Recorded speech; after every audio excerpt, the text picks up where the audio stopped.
Hey everybody, welcome back to another episode of Gavinsky's Tutorials. Today I'm taking a look at Sculptur, I guess that's the pronunciation anyway, by Bram Bos and Hainbach. So this is really cool. It's a Filterbank app with a few different UIs that allow you to interact in a kind of performance-oriented way with the filters. It's really fun. And pretty as well. So I'll go through all the main controls in this video. So we've got 3 different main UIs for interacting with the filter banks, and we've got 4 different filter banks we can choose from. So here you can see we've got how many is that? 10 filters. And we see the frequencies here, and you can see that I'm only increasing the gain on some of those. Let's bring in some more. And here we're using the bank type called analog, now changed to resonant.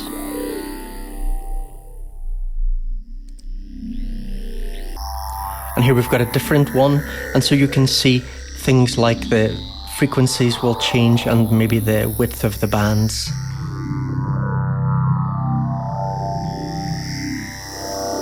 Got a feedback knob here. You can bring in noise. Here you can adjust the level of the input audio. So let me let you hear. That's what I'm sending in. Right, so I've turned Sculptor off here.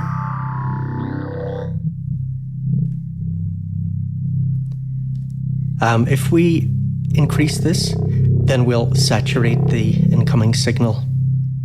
That sounds good. Now, as I say, here we've got these 3 different UIs, so let's look at these. So here we have a few things. I mean, one thing is that we can just set in a fixed value, but we can also move these. So let me use the mouse. So this will be familiar to you if you've used Flus. So you can basically flick to set the speed. Here you set the amount of friction. That's basically slowing down the movement. And if you've got no friction, something can basically keep moving forever. The more friction you add, the sooner it's going to stop. And so if it stops, you're going to have to flick it again to get it moving. You can adjust the lower and upper values of the faders as well.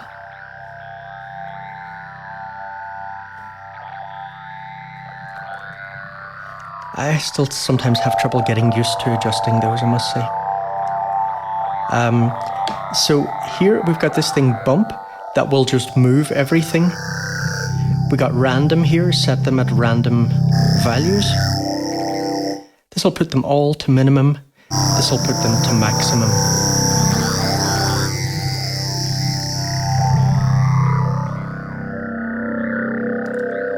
You got presets here. Output volume, here you can bypass. I mean, here I'm using this to bypass. So let's look at the next one. So elastic, pay attention here to a few things.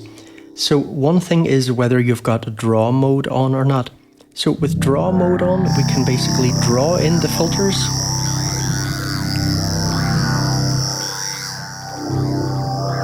That's really fun. And if you turn that off, then now it gets really cool, I think. So here basically we can tap. So if I tap here, you see that this band will jump, the gain will jump up to my finger or the mouse. Now what's also cool is, of course, if you're on an iPad or whatever, you can play with multiple fingers. That's really nice. Here you set the resistance, so how long it's going to take to rise up to the level that your mouse or finger is at. So here you can see this takes a long time to reach, well, a fairly long time. Here it's very slow. Here it's basically immediate. Also notice that some of the bands on either side will also increase a little bit. So it's going for this kind of organic vibe. That's really nice. I really like that. And this just feels very satisfying to play with. Very satisfying.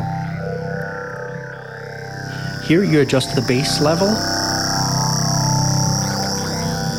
So that's also a nice thing to play with. And I mean, you can play with that and adjust with your fingers, all nice and multi-touch if you're using the iPad or iPhone. So here we're changing the fall time.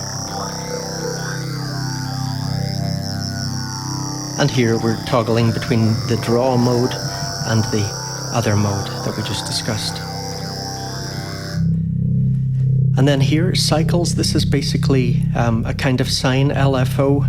And here we adjust the bass level and the pace, right, the rate. And here the slope. So if we bring this down, they're all at the same value.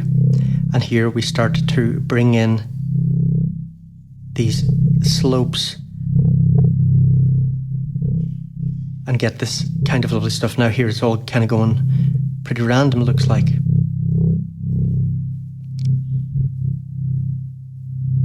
Lovely. Let me jump over to another example.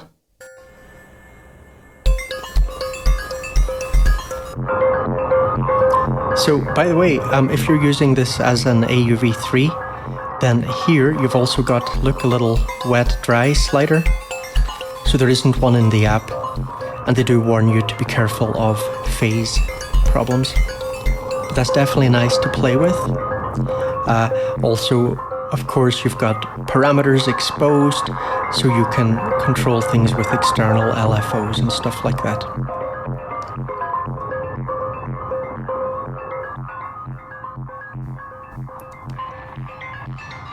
So let's see if with friction up, we're not getting any movement there. So let's bring the friction down, and if you basically move these gently, you'll get slower movement. If you flick quite aggressively, you'll get a much more violent movement.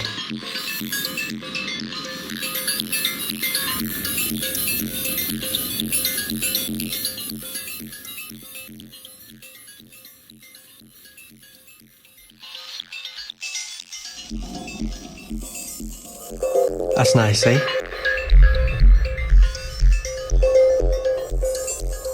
Oh yeah. Really fun.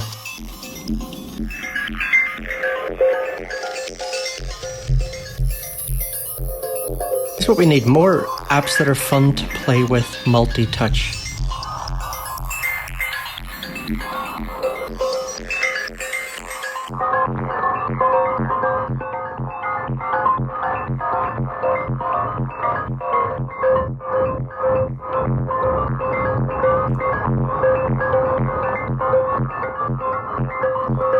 Also, by the way, here, yeah, you can mute channels, right?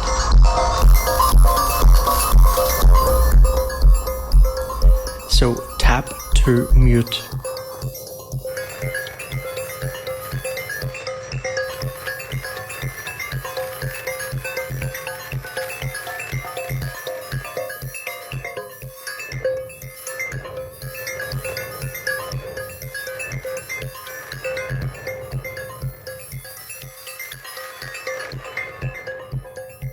Really nice.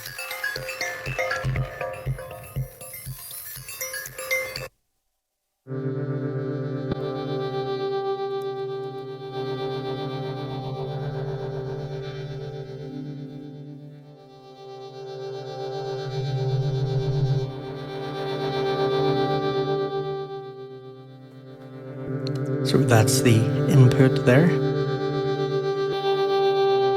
And this is with Sculptor turned on.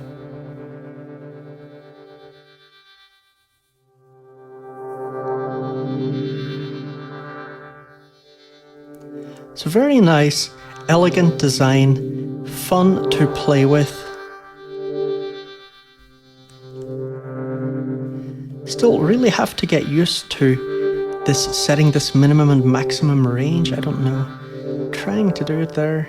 Something not right. Ah, there we go. Yeah.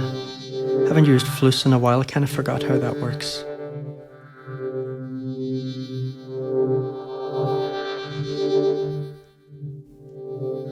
So, very cool.